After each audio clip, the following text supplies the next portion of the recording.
مع دخول فصل الشتاء وانخفاض درجات الحرارة، تعتبر الدفاية الكهربائية هي الاختيار الأمثل للحصول على أفضل تدفئة لغرفة النوم أو المعيشة. لكن في أنواع كتير قوي من الدفايات الكهربائية موجودة في السوق، وإحنا بقى هنقولك دلوقتي على أفضل الأنواع وكمان الأسعار.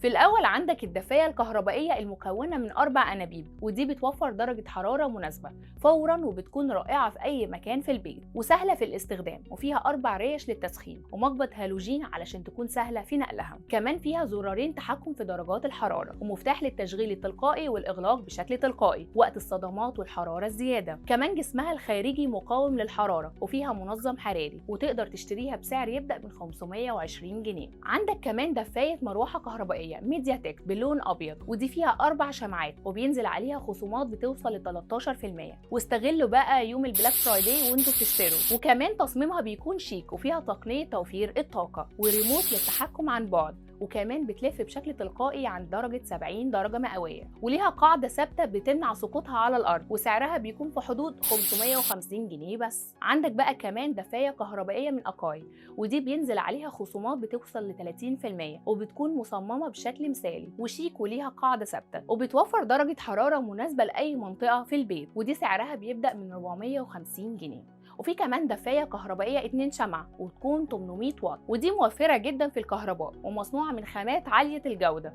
وبتتثبت بقاعدة على الأرض، ودي سعرها بقى بيبدأ من 344 جنيه بس.